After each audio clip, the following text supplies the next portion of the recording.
দেখাচ্ছি।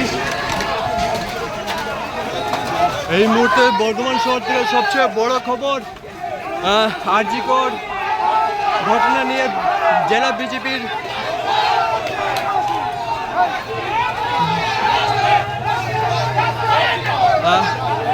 আরো একবার আপনাদেরকে আমরা লাইভ দেখাচ্ছি, কারণ সামনের সারিতেই কিন্তু দেখাচ্ছি ধস্তাধস্তির চিত্র আপনাদেরকে দেখাচ্ছি।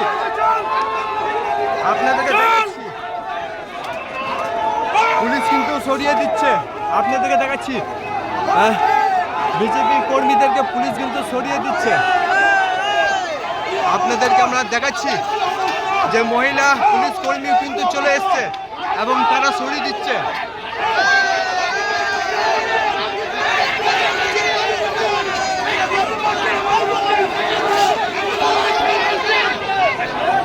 দেখাচ্ছি যে বিশাল পরিমাণে কিন্তু একটা উত্তেজনা পরিবেশ এবং পুলিশের সঙ্গে ধস্তাধস্তি।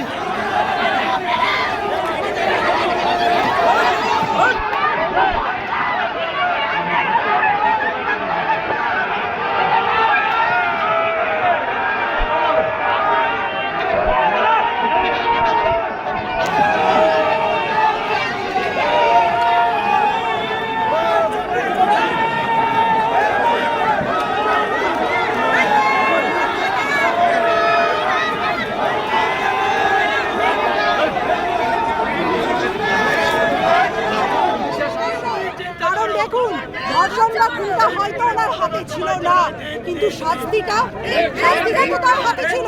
কিন্তু তিনি শাস্তি দেওয়ার পরিবর্তে যারা এই কাণ্ডের সঙ্গে লিপ্ত আছেন, যুক্ত আছে, প্রথম দিন থেকে অর্থাৎ 9 তারিখ থেকে মুখ্যমন্ত্রী তৎপর হয়েছেন ধর্ষকদেরকে এবং খুনিদেরকে আড়াল করতে।